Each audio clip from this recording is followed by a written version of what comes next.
specific flashpoints and the relationships with China as well. But I want to turn to Manila and Richard Hadarian, who's also up late at night here to record this program and to tell us about the newest leader in the Indo-Pacific, President Marcos. And Ferdinand Marcos Jr. had a lot of baggage coming in with his family, and yet he's been surprising in many ways in terms of how he's governing. But I want to talk to Richard to let us hear from him about his insights, what he's seeing in the new Marcos government. So Richard, over to you. Thanks, Patrick, for that kind invitation and kind introduction. I think I have a reputation of being a little bit ADHD when I give my presentation, but today I'm under the weather, so you're going to get a less hyper version of that. Well, as far as the Philippines is concerned, of course, never a dull moment, right? And after, exactly 50 years after Marcos Sr. declared martial law in the Philippines, now the sole son, namesake son, is back in the Malacanang. I think that it's a big statement in itself. And, just to flag this, I have a piece on Journal of Democracy on the return of the Marcoses. Please look at that, all the details that are there. So if you want a more detailed analysis, just go there. So I'm just going to get to the, the key points that I want to raise today. So if there's one word to really capture what has happened in the Philippines earlier this year after the presidential elections is the word restoration. I think that really captured what's going on here on 5 different levels. First of all, as I mentioned, is the historic aspect. 31 years since the return from exile in Hawaii, quite a luxurious one, and 50 years since the father declared martial law. Another Ferdinand Marcos is in power right now.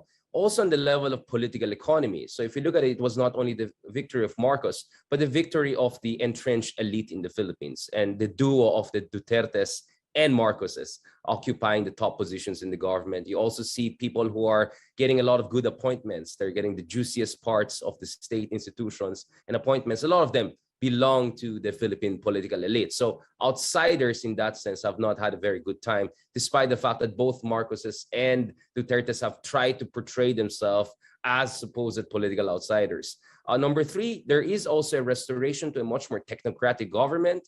Now, Marcos Jr. himself did not graduate from any university as far as we know, but he had stints in Oxford, PPE, and at Wharton. And that always gave him at least a kind of a panache or kind of a pretension to be a technocratic person. So back in the day when he was a congressman, back in the day when he was a senator, whoever bothered to talk to him, he will always try to project a technocratic image, try to throw out economic terms, right? And he's very much doing that right now, not only in terms of his own major speeches. So he spent the opening 1/3 of his State of the Nation address on just purely economic issues, including budget deficit and so on and so forth. Things that we didn't see at all under Duterte, who knew admittedly zero as far as macroeconomics is concerned. But also he put a lot of good technocrats there, a lot of them from the university. I teach University of the Philippines, a lot of them American-trained economists in key positions of the government, including some economists who work under the bete noire of the Marcoses, the Aquinos. In this case, National Economy Secretary Arsenio Balisacan.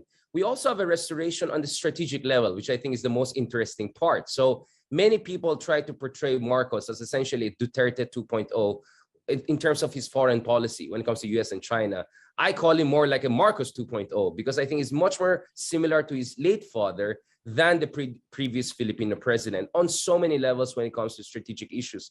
His late father, actually at the height of Cold War, maintained a very robust alliance with America, including maintaining massive American bases in Subic and Clark, the largest overseas bases for America outside the American continent. And yet, at the same time, he reached out and normalized with Mao Zedong, among the first US allies. In 1975, he visited Mao Zedong together with the family later on. He also established communication channels in economic ties with the Soviet bloc, including sending one of his top diplomats to establish relationship with Romania. That kind of multi-vector and ASEAN lingo multi-enmeshment strategy is very much central to how Marcos so far is approaching it, which is radically different from what we had under Duterte. So Marcos is not returning to the Aquino days or Ramos days of an American-friendly foreign policy, but nor is he returning to the Duterte days of anti-American, China-friendly, Putin-lover foreign policy. It's a negation of a negation, to use the Hegelian term. But I think it's very much similar to what his father was doing back in the day. And let's see how it goes there. So clearly you see the psychological element. He has been in the shadow of his father. Interestingly, his national security advisor, a former mentor of mine, Clarita Carlos was among the founders of the Foreign Service Institute in the Philippine Department of Foreign Affairs back in the day when his father was in power. So a lot of holdovers from his father time are there, including defense minister of his father, and Enrile, 99 years old, who's now his legal advisor. So this is surreal, but not Duterte style, a kind of a different one. That's why no dull moment in the Philippines. But culturally, this is an elite that is very Western oriented.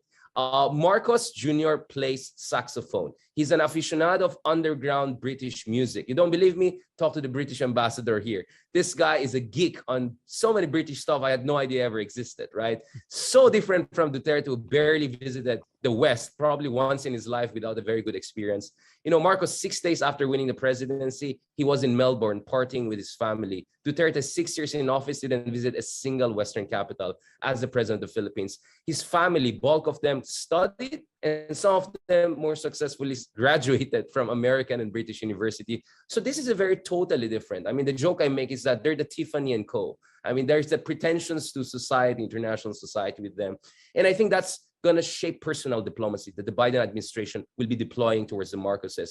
And just 2 months into power, he has met and exchanged with views with 4 high-level American officials, phone conversation with Biden, first foreign leader, Wendy Sherman, American ambassador, and Anthony Blinken, right? That's more than what Duterte had probably in his first 3 years in power, right? Until he met Trump. So that just tells you how radically things are changing right now in the Philippines. Now, just to look at the scenarios and looking forward, I'll just try to be very quick about this. Let's look at the good, bad, and ugly. So what are the good things? One of the good things that is happening under Marcos Jr., I cannot believe saying this, but actually some good things are happening. One of them, which I predicted, was there will be a downgrade of the brutal drug war under Duterte, which was really, really besmirching our pretensions being a democracy. Thousands of extrajudicial killings. Horrible, horrible. That has slowed down significantly. And people that he put in charge of the drug war are constantly saying due process is important. We have to have safeguards, guardrails. Now, whether they will embody that fully in the next 6 years, of course, you can doubt that. But, you know, 6 years ago when Duterte was in power right now, the killings were already starting. Now the killings are actually going down based on a lot of indication we're saying. I'm willing to take that any day. I'm glad about that. That's great. Also, what stopped is bashing America, bashing the West. What stopped is slavish rhetoric towards China. What stopped, practically stopped, is strategic relations with Russia. We had one major defense deal, the chopper deal. That's out of the window right now, and we're going to get American choppers, Chinook choppers. So the whole flirtation with Putin is completely out of the window. I think this is a good thing in light of the recent developments we're seeing. Also, in fairness to Marcos, he has been much more aggressive in pushing for more effective land reform, including giving moratorium and subsidies to the Philippine farmers, because Marcos, by the way, is also the agricultural secretary. So he wants to be a guy who brings inclusive development in ways none of his predecessors did. Will he be successful? I don't know, but at least the guy is trying. He's emphasizing that. I didn't see that before. I'm glad. I'm willing to take that. Sorry, our standards is not that high anymore, but I'm willing to work with the reality as it goes. But what are the things that are not so good? First of all, if you look at the State of the Nation address and inauguration address, copy paste that on a PDF, right? And type the words corruption, justice, human rights, democracy, nothing comes out, nothing, right? Which just tells you how much this guy wants to completely shun and avoid all the baggage issues, right? The corruption, the human rights violation, right? Even the corruption right now. So these are things that are not very encouraging as far as this administration is concerned, right? Now, it could also get ugly down the road because so far Marcos has not discussed constitutional change. He's more focusing on economics, his motto of unity, whatever that means. But I think if he sustains this political capital, he won 60% of the votes, almost more than anyone since his father. He still has a very dominant coalition. The opposition is totally in disarray. I don't know where they are. If he continues this momentum and has high popularity, I won't be surprised in 2 years from now, his cousin, Speaker of the House, Martin Romualdez, might push actually for a constitutional change. Then things could look more Erdogan. Then things could look more Orban, right? Which is one of the worries I raised in my journal article, Democracy, kind of a hybrid regime emerging in the Philippines. But so far, if you look at things, we're not there yet, and perhaps I'll be too unfair to be alarmist. But definitely I'm keeping a close eye on the possibility of them changing the constitution, because once we go down that road, it's a rabbit hole. It's a can of worms, and I'm going to be very worried for the Philippines, and perhaps I'll not be joining you from Manila next time, maybe somewhere else. But so far, not too bad. Richard, thank you very much for that introduction to the Marcos 2.0 regime. And we'll look forward to following up with some discussions about how he's approaching issues like the South China Sea and China more generally. But I want to turn now to Haley Channer, who, although she's been in the United States now for a few months, is still keeping her finger on the pulse of her home in Australia and the new Albanese government, who doesn't have the panache of Bong Bong Marcos, but he did get on the job right away when he got on a plane to Japan to attend the Quad leaders meeting only hours after being sworn in. And Haley, it's been a few months now for Prime Minister Albanese, but how do you assess his priorities and where he's taking Australian policy? Yeah, thank you so much, Patrick. And I hope I can be as entertaining as Richard was. Richard said there was no dull moment in the Philippines. I think there's no dull moment with Richard. So I'm hoping to present the Australian side here. And if anyone has been following Australian politics in recent years, they'll know that we've had a lot of prime ministers. But it hasn't been, it's been a very long time since we've had a Labor government in Australia. In fact, it was back in 2013 that we had a Labor government, and I had a look to see, what was happening in 2013. And President Obama had just started his second term. The Quad meeting, which was only then meeting at the official level, had long been abandoned. And South Korean pop band BTS had only just debuted. So it's been a very long time since we've seen a Labor government in Australia, and much has changed in our region and the world since then. Now we've got this global pandemic, wars return to Europe, we've got the accumulating impacts of things like climate change, and we've also got this rising discussion about the potential for conflict over Taiwan. So the Australian Labor government has a very difficult set of strategic circumstances that it comes into the job to face. And we are seeing some slight changes in foreign and defence policy. A couple of things, though, that you won't see change are the Australian government's commitment to minilateral groupings in the Indo-Pacific. Things like the Quad and the AUKUS arrangement, the Labor government has already thrown its support behind. But having, reflected on the last couple of months and politics in Australia, there are three key changes, I think, that the international community will see under this Labor government. The first one is that this government has a much less confrontational public stance towards China, but that our China policies are going to remain substantively the same. The second point is that this new Labor government is really elevating the Pacific Islands much more than we saw the previous government do. Partly that is the result of timing and the fact that there was a China-Solomon Islands Security Pact signed early on in the piece. And so the Pacific just loomed quite large. And then the third point of difference between this government and the previous is that the relationship between Australia and the United States could actually improve, mainly because the Labor Party has much more similar stance on climate change to the Biden administration.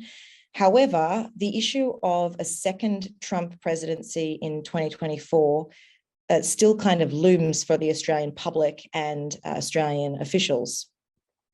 So I just wanted to dive a little bit deeper into those three key areas of difference.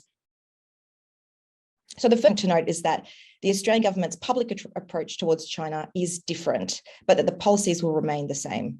So after almost a decade of having a conservative government in power, the Australia-China relationship really entered a downward spiral. And that's because Australia took some policy decisions that really upset Beijing, and the Chinese Communist Party punished us for it. So one of those things was Australia in 2018 banned Chinese telecommunications company Huawei from bidding for Australia's 5G network. After the COVID pandemic, we also called for an independent investigation into the origins of the disease, and that also caused a lot of upset.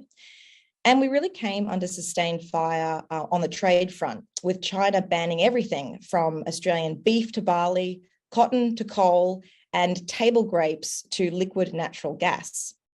And that really made a huge impact on the Australian economy, but we stood fast.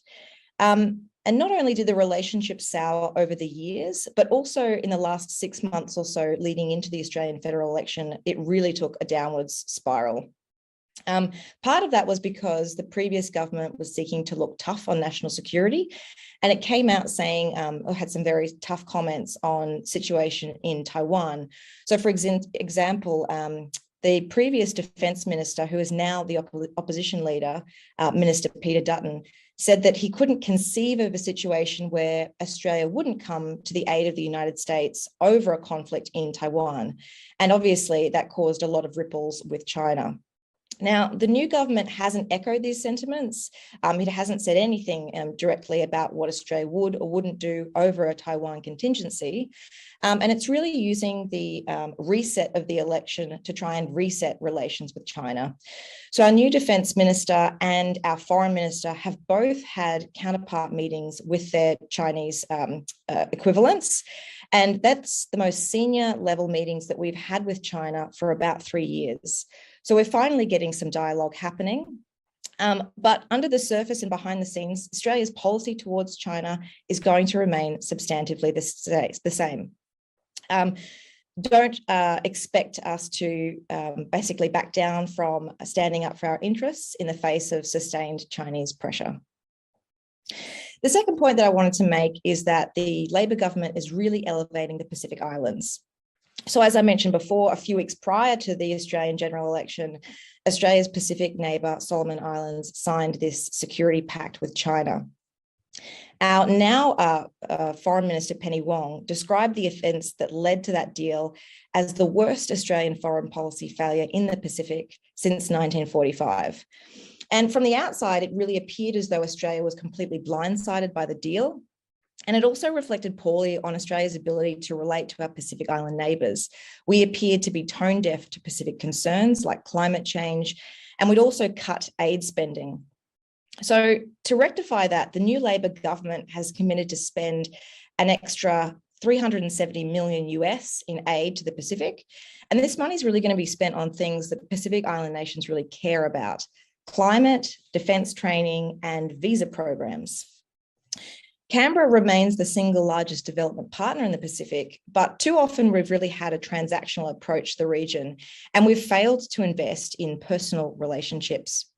So, for example, we've had very junior ministers or junior officials meet with very senior Pacific Island leaders.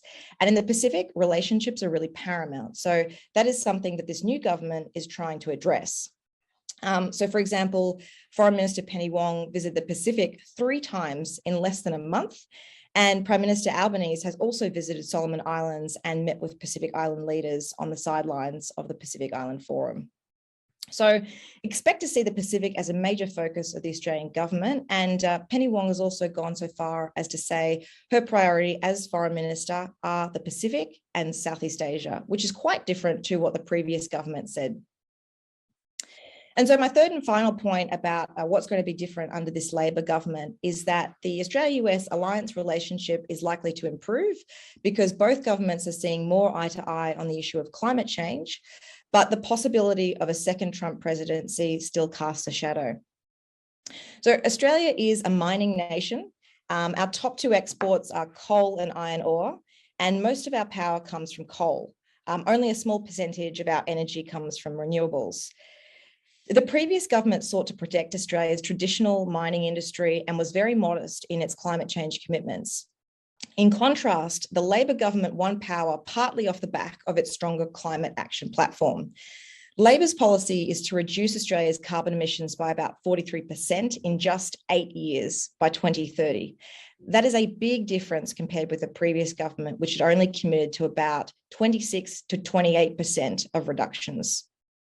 We're also going to upgrade electricity grids and remove taxes on electric vehicles so that there's more take-up. So there's certainly more alignment on climate change with this Labor government in Australia and the Biden administration here in Washington, DC. And this also could lead to greater cooperation on climate change in multilateral groupings like the Quad. But just to end on this final note, there is still a lot of concern in Australia about the potential for President Trump to return in 2024. What President Trump had done in his last term was really undermine confidence in US leadership and really diminish its influence within the Indo-Pacific. And the outcomes that Australia would like to see are the return of a strong US leadership in our region, because that's what we feel really underpins regional security and stability, which is needed so much more now that tensions have risen greatly. So I'll leave it there. Well, Haley, thank you very much. Three big points about the Australian government's change, but also a lot of continuity there as well. I want to turn finally to Professor Dr. Kei Koga and bring in Japan, our cornerstone ally in the Indo-Pacific and critical for thinking about the free and open Indo-Pacific. Thank you very much for your introduction, Patrick-san. And then thank you for having me in this great panel. So as Patrick-san talks about, for Japan, it's not quite a new leader because the current Prime Minister Fumio Kishida has already inaugurated in October last year. So, but like that said, the Kishida's victory in the upper house election held in July has consolidated his political base. And considering that the Japan would not have to hold the national elections in the next 3 years, the Kishida administration now have a wide window of opportunities to push forward what the administration wants to do. So perhaps the biggest agendas would be the constitutional revision, as well as the defense budget increase to enhance its the military capabilities. But today, I would like to first focus on the future of Japan's Indo-Pacific strategy and its challenges.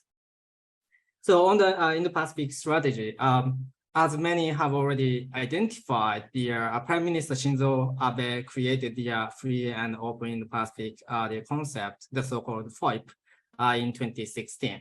It was the vague diplomatic doctrine at the beginning, but it was sharpened its content over time. The current framework is pretty clear. Its fundamental objective is to maintain and enhance the existing rules-based international order in the Indo-Pacific region that the United States and then its partners actually has constructed since the end of the Cold War. And the geographical area that Japan focuses on is actually stretching from the Western America to the Eastern Africa, that encompassing the Indian Oceans and also Pacific Oceans. And it has three pillars. The first, promotion and the establishment of rule of law, freedom of navigation, free trade, etc. Basically the international rules and norms. And then secondly, the pursuit of the economic prosperity, such as the connectivity and free trade agreements. And then lastly, the commitment for peace and stability, such as capacity building, and then HAD, humanitarian assistance, and then disaster relief program. So these are the kind of framework we have right now. And then as the Suga administration, the successor of the Abe, took over this strategic vision, and then the Kishida administration right now also did the same. I mean, they actually took over this FOIP concept. As the Prime Minister Kishida stated in the Shangri-La dialogue this year, and it talks about the Kishida vision for peace, that the free and open Indo-Pacific is one of the most important agendas for the Japanese foreign policy now.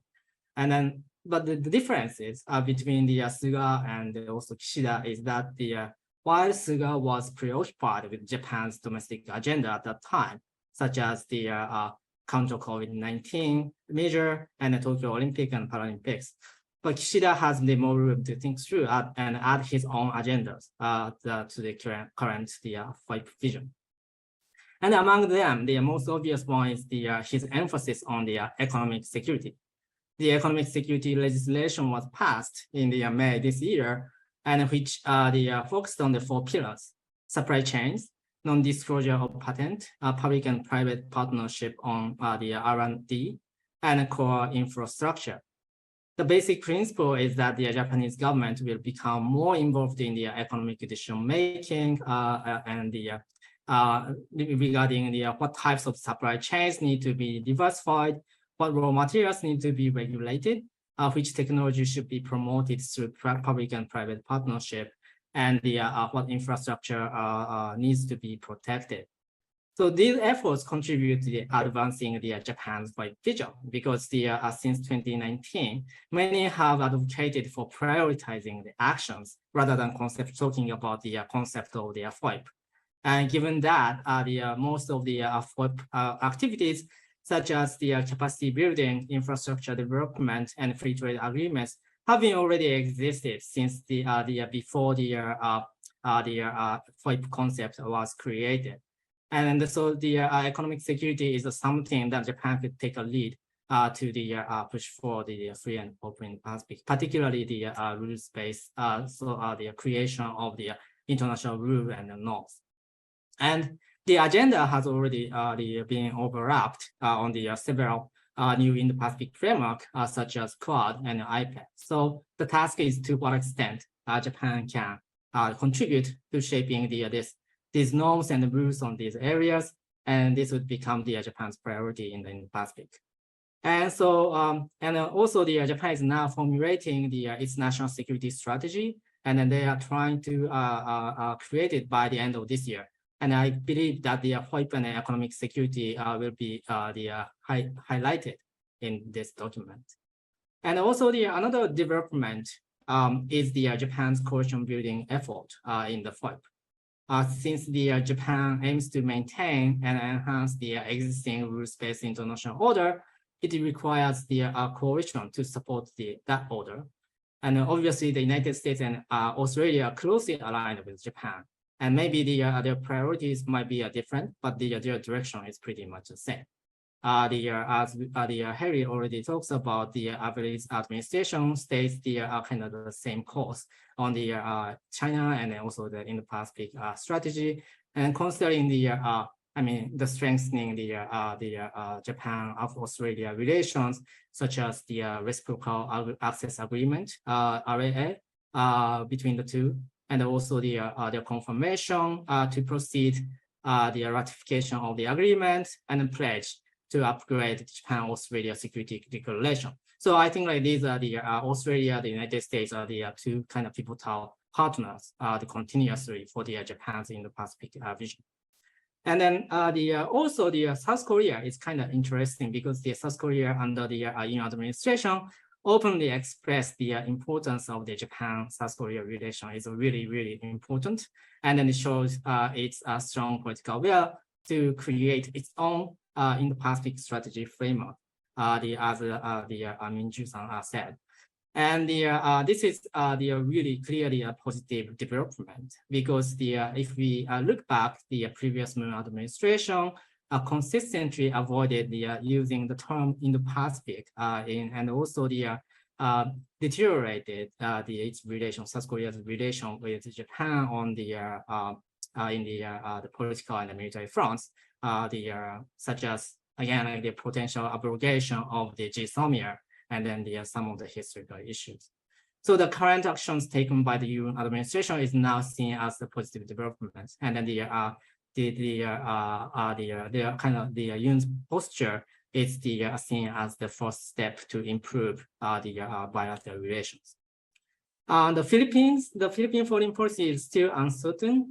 Richard said, Richard talks about the domestic front and also the broader direction, but we are not sure to what extent Marcos are actually going to strengthen its foreign policy in terms of the Indo-Pacific strategy.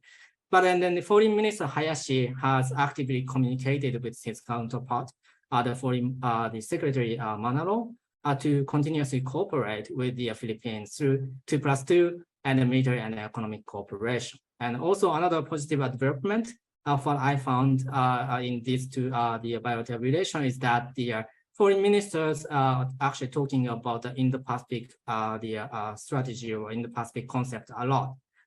While during the Duterte administration, we haven't actually seen that kind of discussion on from the kind of public side. So I guess that this is more kind of the positive development for the Japan Philippine relations. So I guess these are the big positives that we can see.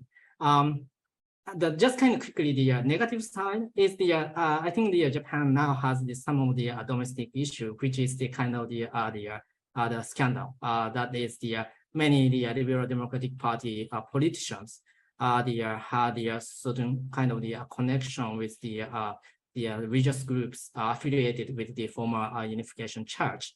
And then this was actually spotlighted by the media. And then that was, we could actually talk about later this, but then this actually could create some kind of the negative impact on the Kishida administration. If this issue became a more kind of the bigger and then also the entangled, maybe like Kishida's administration needs to pay more attention on the domestic front rather than the foreign policy. And then the other one is the South Korea, the relation with the South Korea. Even though like we see the positive sign, we are not sure yet like what kind of the outcome we could actually get, because if you look at the domestic politics in South Korea, then the popular support, public support for the administration is actually rapidly going down. And then if the domestic issue becomes again like in the South Korea big issue, then probably the administration might not push for its own kind of in-Pacific strategy or the improvement of the Japan-South Korea relations. So I think like these are some kind of negatives. Jason, thank you very much. Well, we've heard four great introductions to the four leaders that we're talking about today. And I want to drill down into some of the flashpoints and also relations with China before we end up talking more about the positive contributions in the visions that the leaders have toward the region. And Minju Kim, if I can come back to you and just back on North Korea. The Korean Peninsula right now faces a pretty grim outlook in terms of inter-Korean relations. So you rightly pointed out that the Moon administration focused on brotherhood, the kind of traditional progressive issue of reaching across for inter-Korean relations and elevating them in foreign policy and domestic policy for South Korea. And while the Yoon administration has put forward its so-called bold, audacious economic plan and other visions for economic rewards for commensurate denuclearization actions within a framework, nobody expects that to actually take place, unless you think otherwise in Seoul. That you think the government really believes this, and if it's not going to take hold, not going to get traction. What we might be looking at, especially this month when we have the resumption of major military exercises by the alliance, is a fairly downward spiral of continued military tension and growing missile and nuclear capabilities in North Korea. You could end up, in theory, at the end of this one-term administration of President Yoon, with a North Korea that even surpasses Pakistan's nuclear arsenal, or at least approaches it. That is a couple of hundred nuclear warheads. People are talking about that as they think about an unrestrained, unbridled North Korea, and not just unbridled, but one that now seems to have an unconditional level of support from China. And this is also the context in which we're thinking about inter-Korean relations right now. It has to be considered in the context of growing rivalry between the US and China and friction and confrontation. And that's giving solace and comfort perhaps to Pyongyang, to North Korea's leader, Kim Jong-un, who's seizing that to take advantage of it because he can deliver weapons better than he can deliver economic prosperity. That's a take here in Washington. But how does that look to you in Seoul? How do you think the Yoon administration is thinking about the realistic roadmap with North Korea? Sure. So the audacious plan that you mentioned, it was revealed a couple of days ago, earlier this week. And it's unfortunately, it resembles the previous government's proposal to North Korea that has been rejected by Pyongyang because it wasn't attractive enough for them to give up their nuclear weapons. It's economic incentives, but nuclear weapons are seen as essential for the regime stability and for the regime survival even.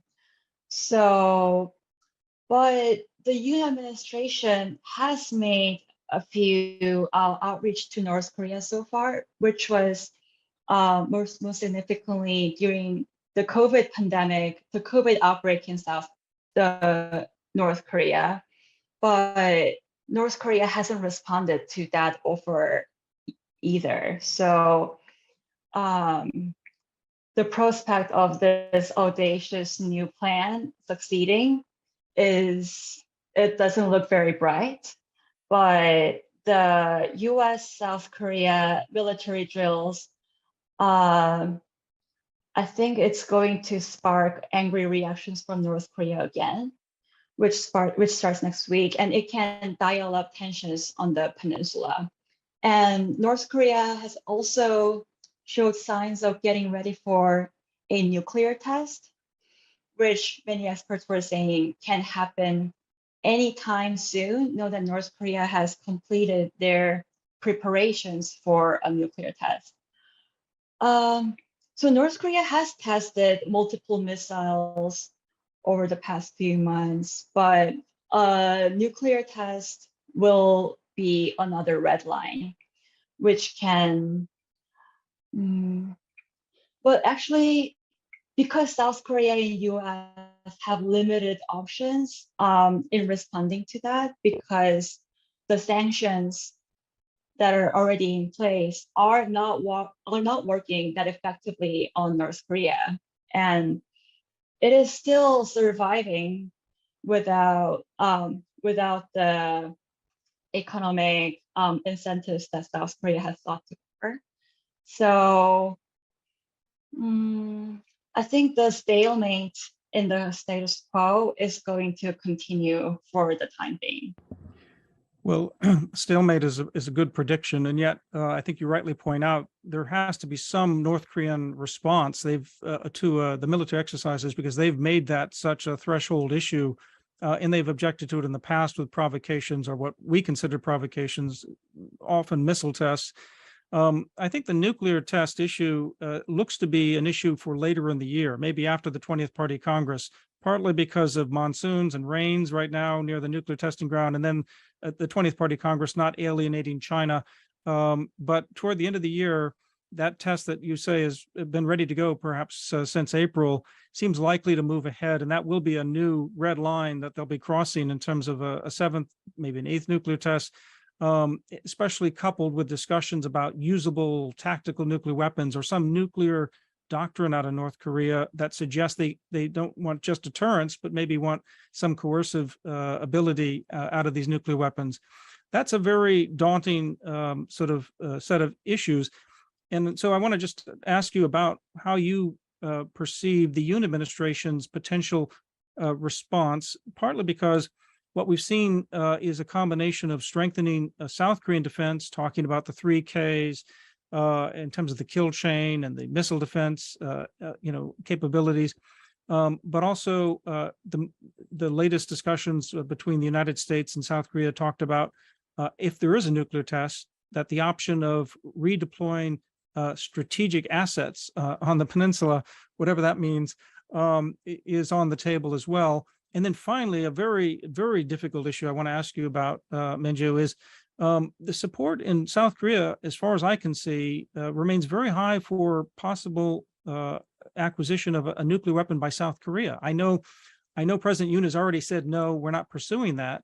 But I wonder if, when you think about nuclear tests later this year, if you think about a growing arsenal out of North Korea, and as you point out, sanctions not really having an impact, especially given this U.S.-China confrontation. China's been much less willing to put pressure on Pyongyang, just the opposite.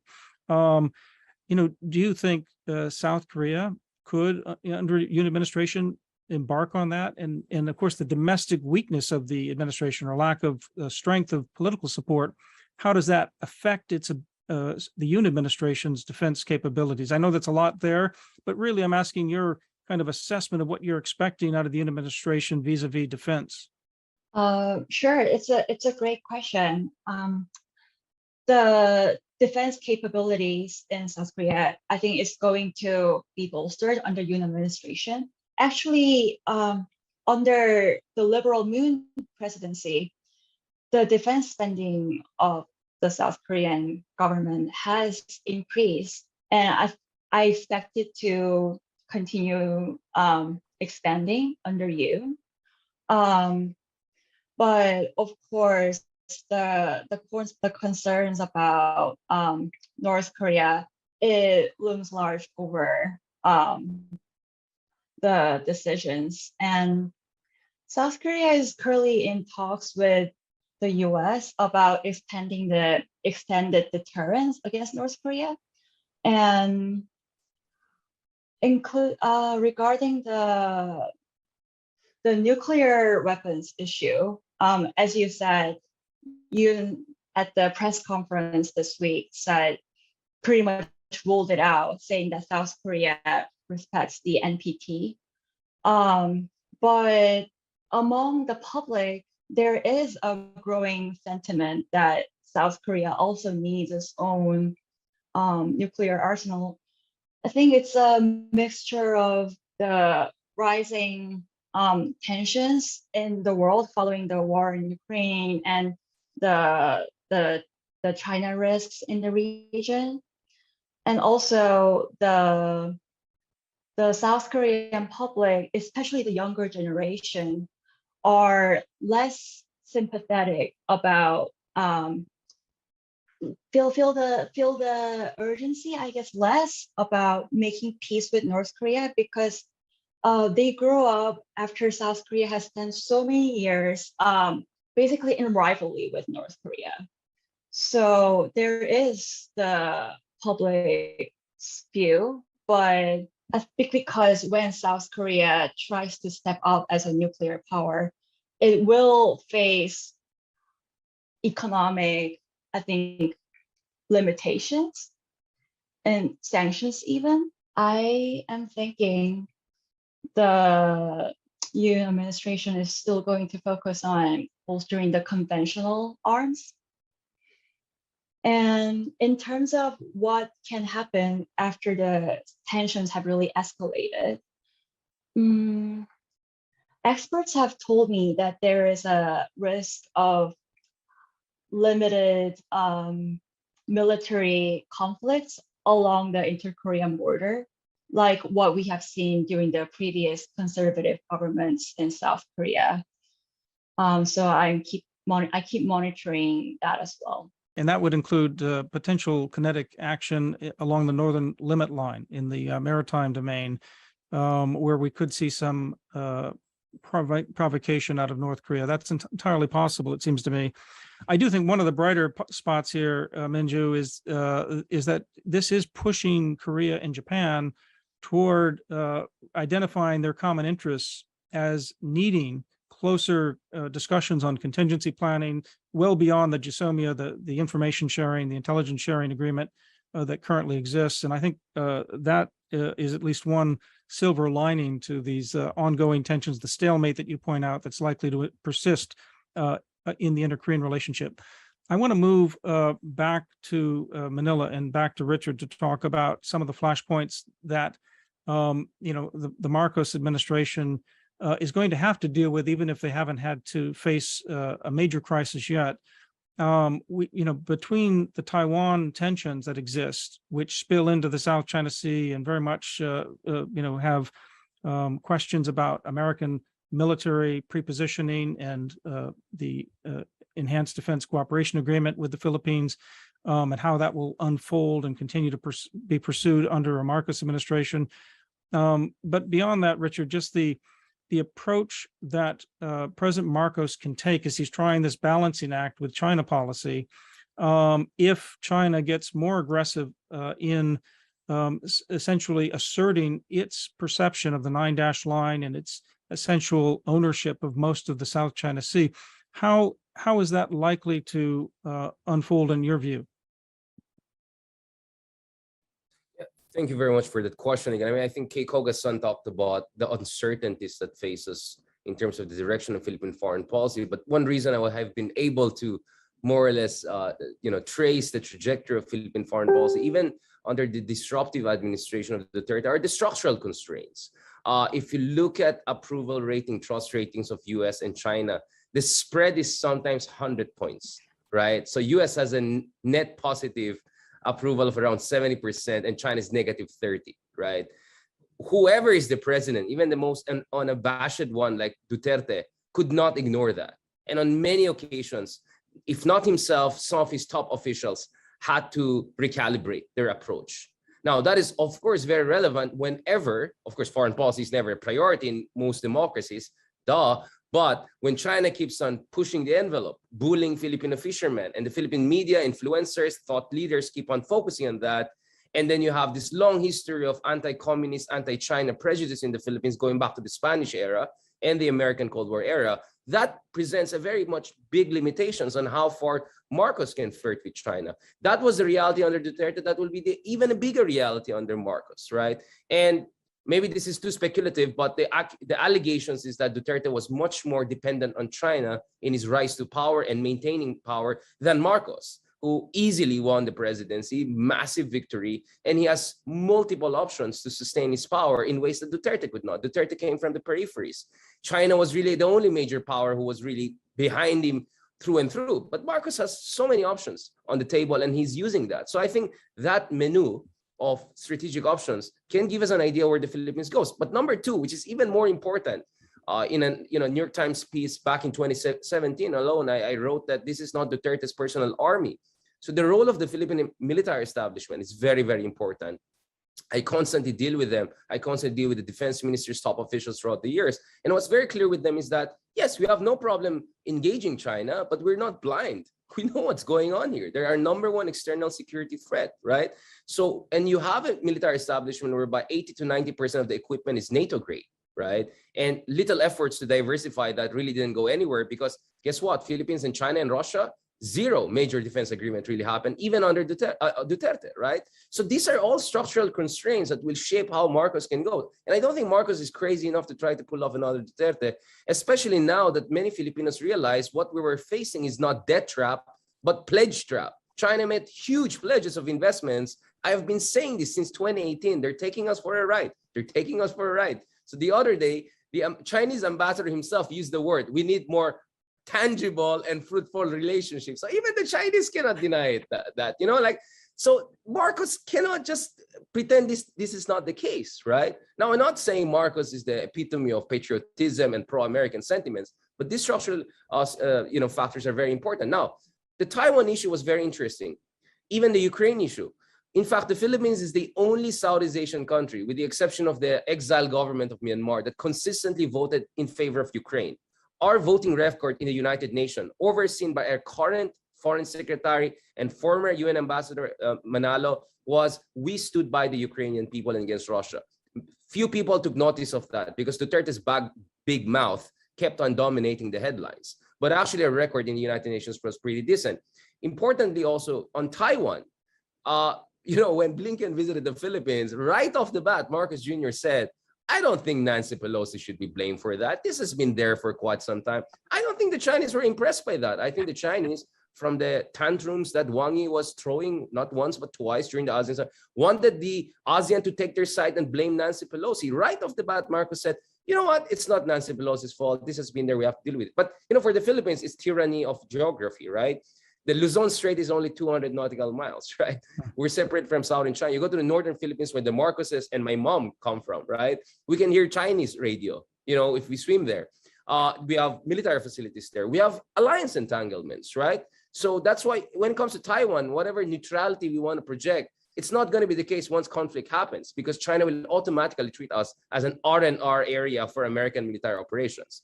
Which brings me to the last point I want to raise here. I mean, there's so much to talk about, but one thing I really want to watch out for under Marcos is the EDCA negotiations, because the Enhanced Defense Cooperation Agreement is something that very few talk about. Everyone talks about mutual defense treaty. Everyone talks about the Visiting Forces Agreement because Duterte tried to get rid of it, but he was essentially restrained by circumstances, internal dynamics. But the EDCA is really the real deal for me because this is where we are going to give the Americans the rotational access and prepositioning of the weapons that they need in order to project power in areas close to the disputed areas. You have the Basa Air Base, which is close to Scarborough Shoal. You have the Bautista Air Base, which is close to Spratly Group of Islands. Some of these bases are closer to the north should there be a contingency in Taiwan. I think that's where the real negotiations will happen. And let's see how successful the Biden administration will be in convincing this administration to implement the agreement that was not fully implemented under Duterte. So I think that will be very essential in terms of interoperability and where the two countries are going. But in the meantime, with the Japanese, we have now two plus two meetings. We have mutual logistics agreements. I think we're pushing that relationship to higher levels. Even Duterte was comfortable with Japan. That's a relationship that has a lot of potential. Another one that no one talks about is the Korean relationship with the Philippines on the defense front. A lot of our modern armaments are coming from Korea, including FA-50s, including some of the new warships we're going to get. There are even discussions that down the road, the Philippines can get the 4.5 generation fighter from Korea. Few people talk about it, but Philippines is a major market from Korean defense exports, right? Down the road, along with Thailand, Indonesia. Then, of course, Australia, which is always a big surprise. I mean, I used to spend a lot of time for Australia for a lot of reasons, you know. But one thing I realized is that barely we talk about each other in Australia and the Philippines, right? We all talk about Americans, but not each other. But interesting thing is that the Philippines has a status of forces agreement with Australia, right? There's so much that binds the two countries legally, politically, language-wise, and yet it's one of the most untapped, underdeveloped relationships out there in the region, which is scandalously persistent. And I hope that will change under the Albanese administration. Thank you, Richard. And, you know, you're right about Korea. They've become a major arms sales provider, now rivaling the UK, surpassing Italy and in moving up the chain. I want to turn back to Haley and talk about really not just the Pacific Islands, although that's crucial. And of course, we were, many of us were still surprised, even though a few were not, at the kind of multilateral security pact that China was peddling. And what they did with the Solomons as well. It certainly galvanized Australia, and as you mentioned, Foreign Minister Penny Wong dedicated a lot of time and effort, and it is focused heavily on the South Pacific as well as Southeast Asia.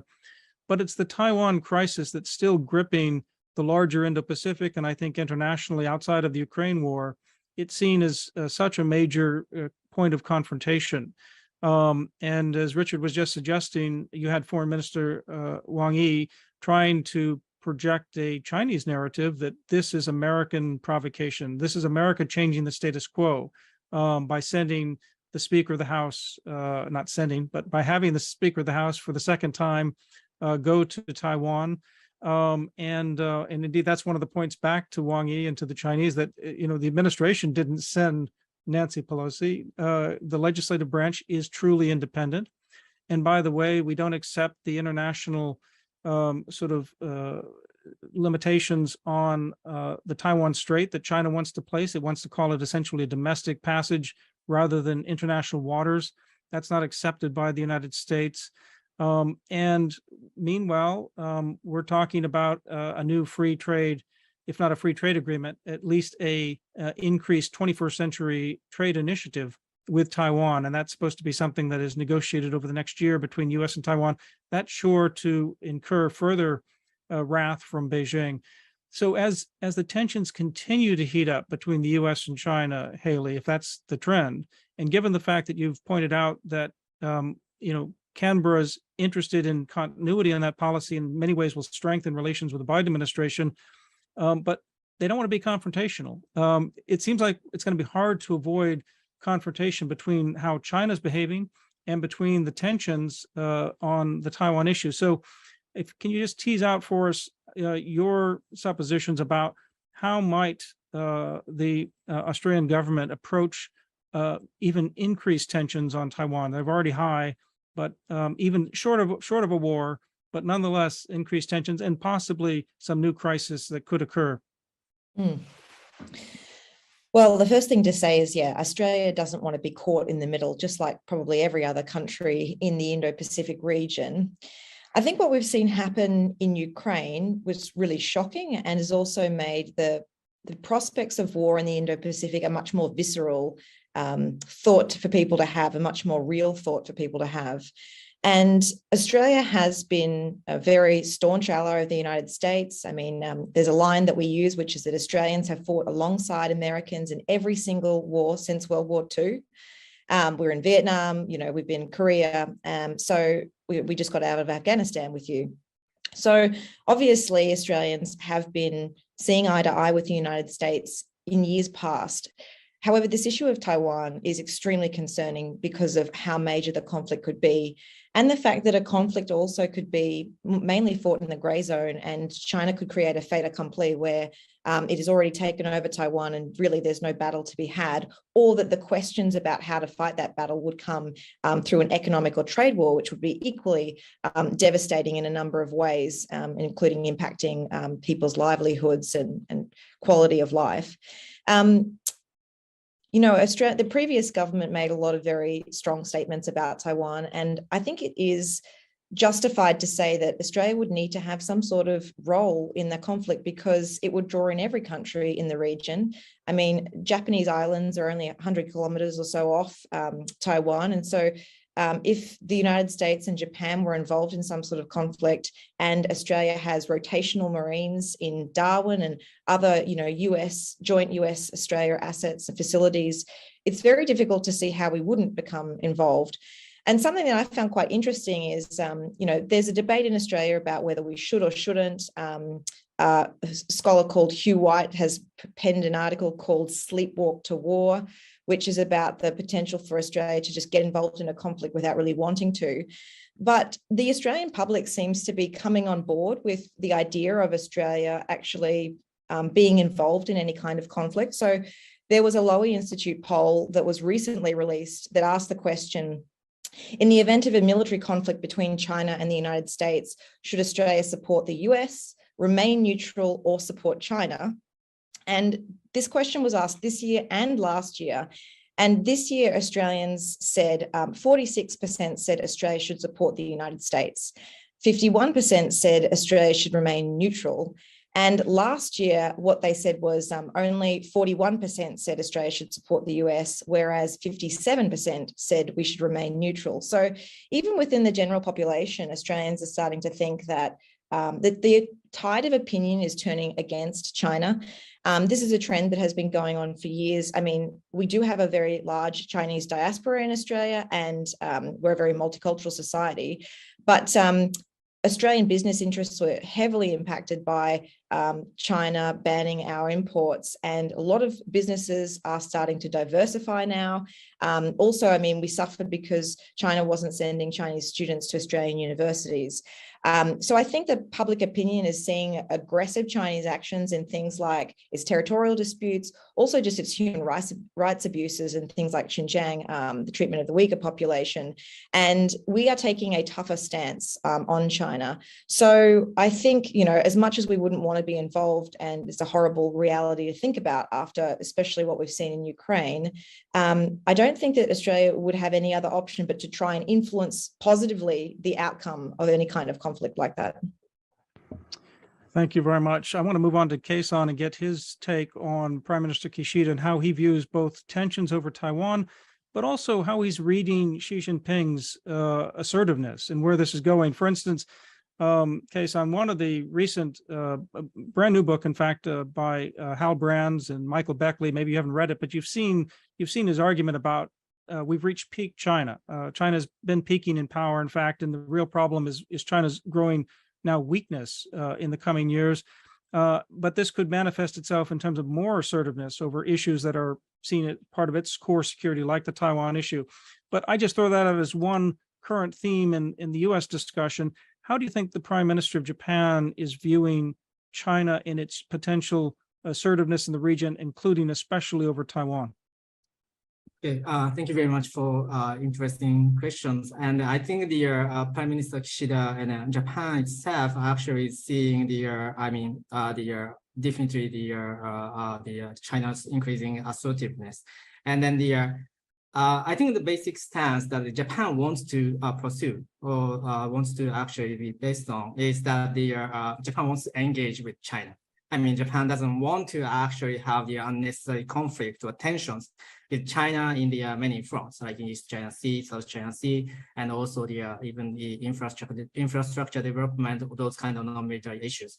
But I guess the reality is actually going the other way, and then the Japan is actually facing the more kind of the threats, and then China's assertiveness is not like mitigated as Japan wants to. So in that sense, Japan needs to actually think about how to respond, how to actually constrain or like shape for the Chinese behavior. And with regard to, I think that's why Japan is constantly engaging like in the many levels. Like yesterday, there was the National Security Advisor Akiba actually went to the talk to the Yanjiche about the many issues in Japan. The details are not like the classified. I mean, like not class is not the unclassified. But I guess the thing is that the communication channel needs to be open, and then they have to actually talk to each other.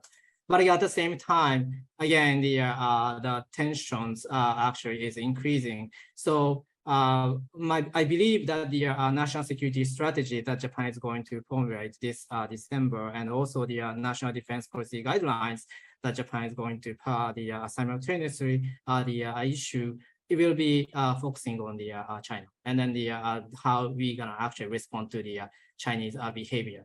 The one is definitely the military, increasing the military capability. We need to actually have the deterrence effect on the China. So the defense budget increase, and also the some of the counter attack the capabilities needs to be considered. And the other one is the international rules and norms, which is actually not like the sufficient to constrain as far as we know, but they are still like we need to work in creating those rules and norms to constrain or like talk about the Chinese kind of sort of behavior.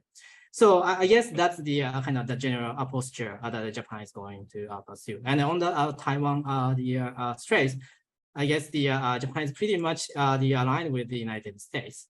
I think the Pelosi's visit to Taiwan timing is actually debated. I guess there's some kind of diplomatic. I mean, we need to calculate, we need to evaluate the diplomatic cost and then the aftermath. Then because this actually gives some of the reasons for China domestically to push for their kind of military exercise and then do whatever like they want to do in the Taiwan.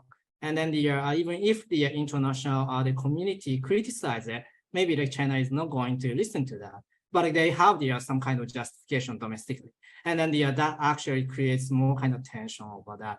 So the timing is debated, but like principally, like it's not like wrong for Pelosi to visit the Taiwan, and then the Pelosi and also the U.S. citizens, U.S.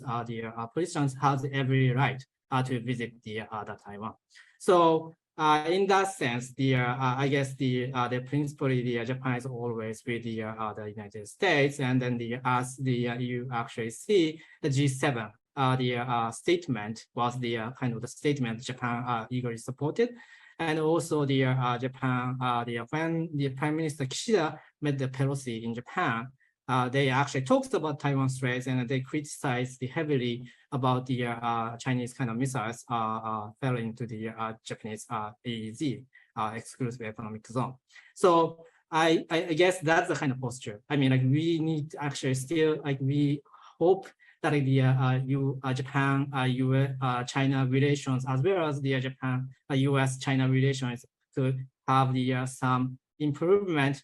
But at the same time, we have to prepare for the worst. Well, it'll be very interesting to see how China is portrayed in the forthcoming national security strategy, where it's bound to figure very prominently, as well as on the national defense plan.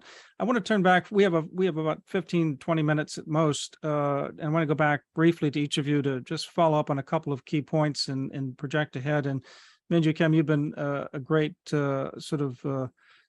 sport to hang in here late at night with us, and thank you very much. I want to ask you a kind of a two-part, two different issues.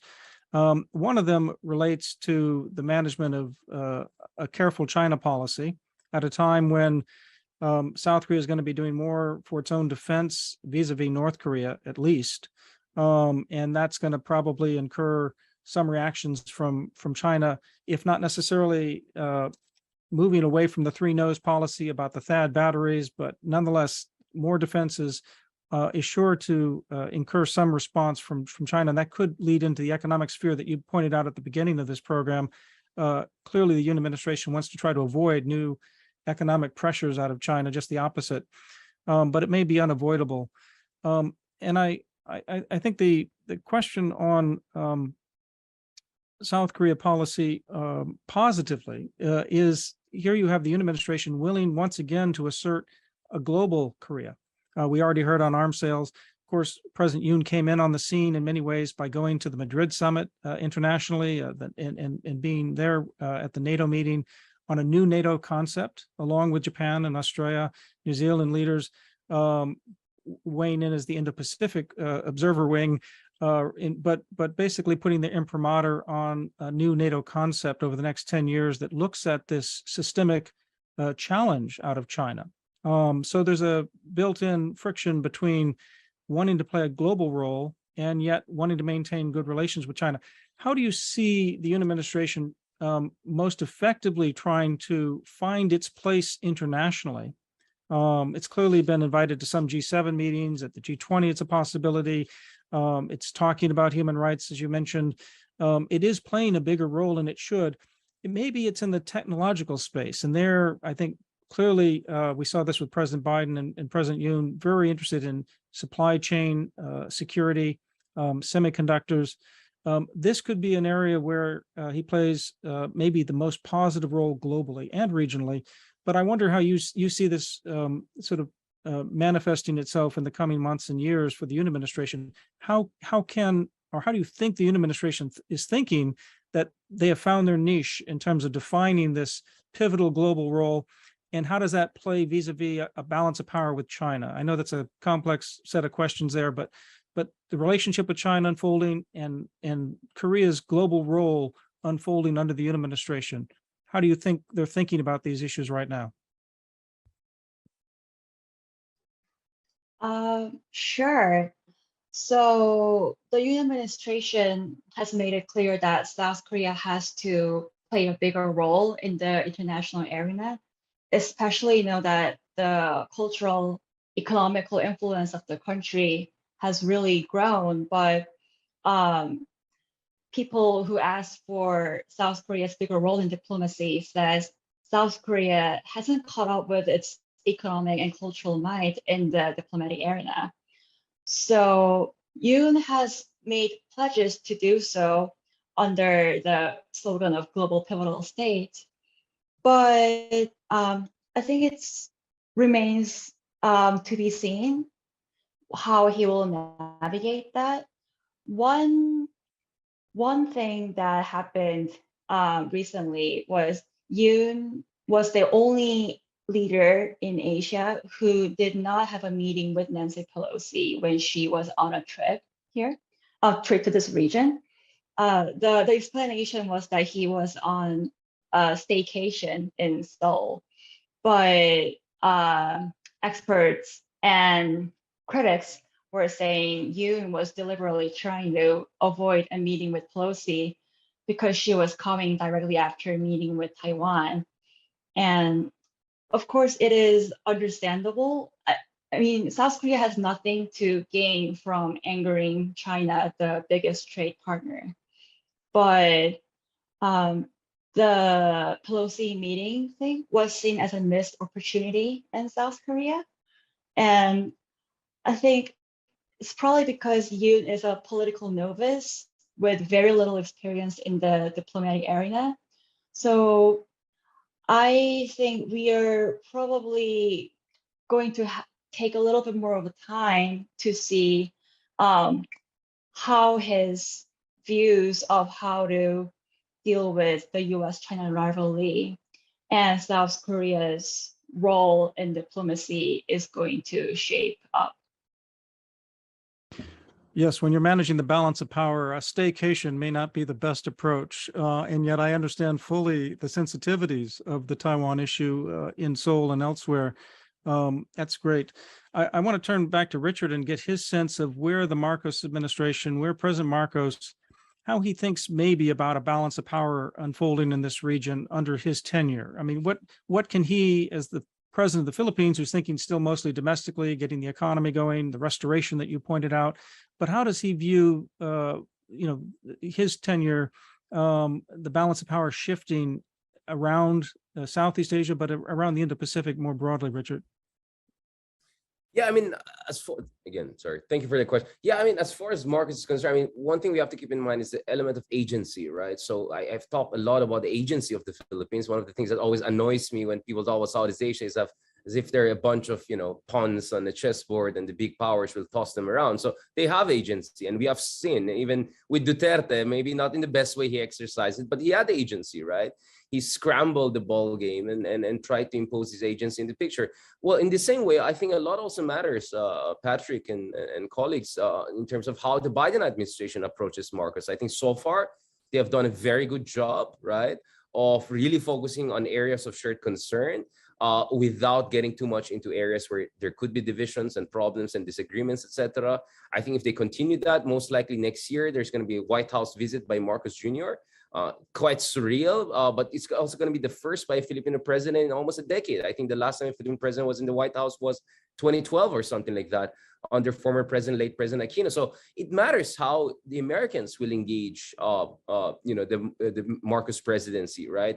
It also matters how the Chinese will engage him. I think the Chinese got quite a rude awakening early on when they realized this is not another Duterte, that they will have to really gain the trust and confidence of this administration. I mean, just, you know, weeks into power, he flexed his muscle. And one of the things he did is, first of all, he didn't give the defense ministry to Sara Duterte, you know, the presidential daughter, ex-presidential daughter, because he wanted to give it to a much more veteran person, a former general, also from the north of the Philippines. He gave the foreign ministry not to a kind of a loyalist, but gave it to a career officer, the first time in almost 20 years, right?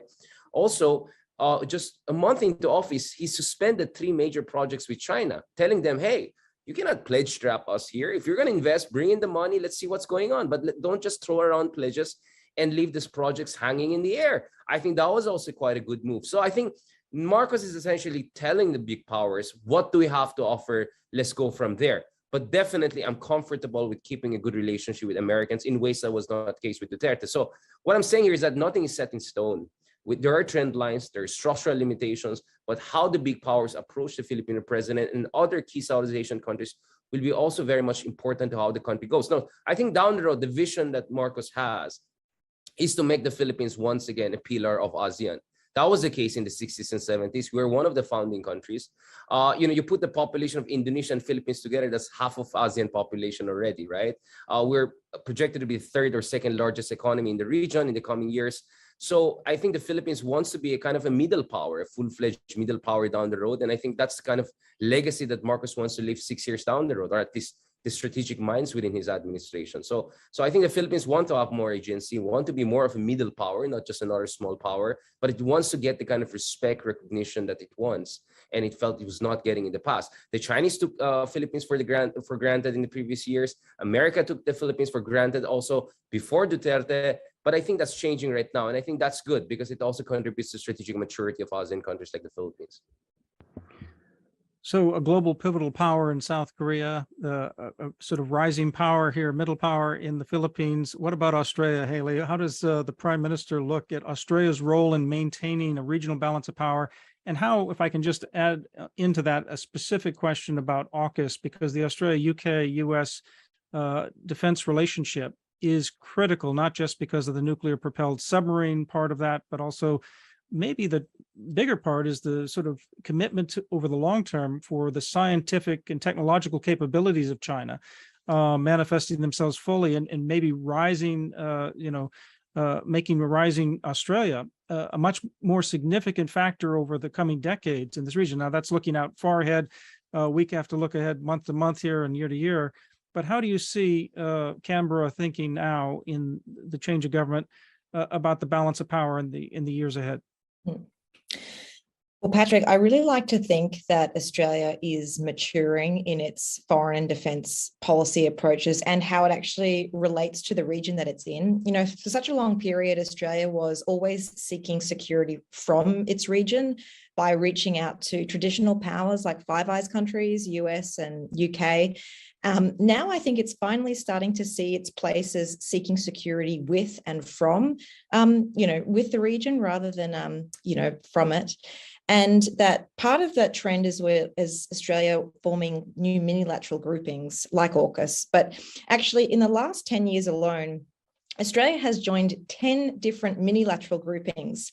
Some of them include the United States, some of them don't include the United States. So AUKUS obviously does, the Quad does, but Australia also has these minilateral agreements with Japan and India, also one that's India and Indonesia.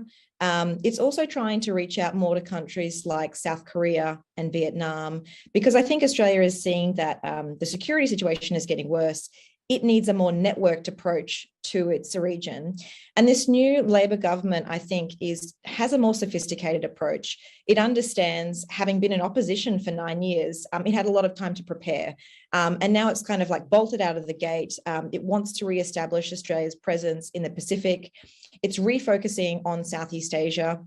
And it's also kind of championing the fact that it is a multicultural society and it wants the region to see itself in Australia, which I think is a beautiful way to kind of capture the essence of what Australia should be about, which is it should be part of its region, not seeking security from it. In terms of the AUKUS agreement, there's positives and minuses with it. I mean, originally we were seeking a submarine agreement with Japan, that fell through. And then we sought it with France, also a regional power in a different way, that also fell through. So there's a much more pressure on Australia this time around to make sure the AUKUS agreement happens.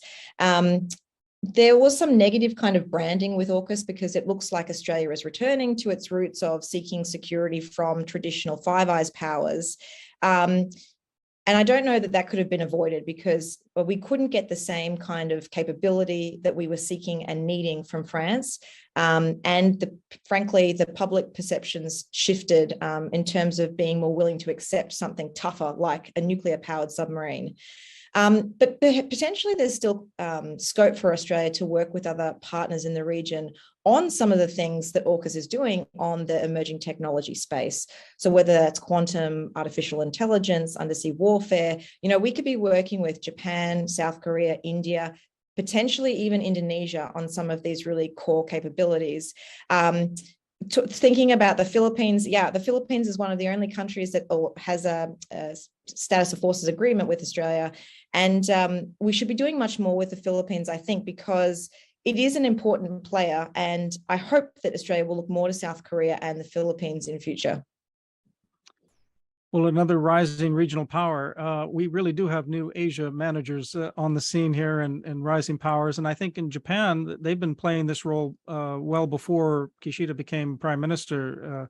But Kei Koga, how do you think Prime Minister Kishida is looking at the evolving balance of power during his tenure, especially now that he's got at least 3 years before the election would be held? He has his new documents coming out. He's committed to a substantial increase in defense spending. But how is he looking at the regional architecture? Is it going to be a clear path toward this free and open Indo-Pacific view and vision that he has, or how do you project it ahead? Thank you again. It's actually really difficult question to answer right now. But I guess the perception that the Kishida administration has right now is actually pretty much similar to the Abe administration or Suga administration. The international security environment is getting more and more severe, and then they need to actually adjust or stabilize the balance of power in the Asia and also in the Pacific. And then Japan actually pursued the 3 types of the policy towards the kind of creation or nurturing the security architecture in the Pacific. One is definitely Japan's own kind of military capabilities or defense capabilities, and a U.S.-Japan alliance, and also unilateral alliances with the kind of multilateralism led by the ASEAN. So these are the kind of the security concept that Japan pursued. But increasingly, the Japan or the Kishida or many people in Japan actually see the ineffectiveness of the current regional security architecture to push back the Chinese assertiveness. I mean, ASEAN is actually the one core multilateralism that the Japan supported for a long time, but it couldn't manage the substantial issues, and also it couldn't manage the Myanmar. It's actually have difficulty in managing the Myanmar issue right now.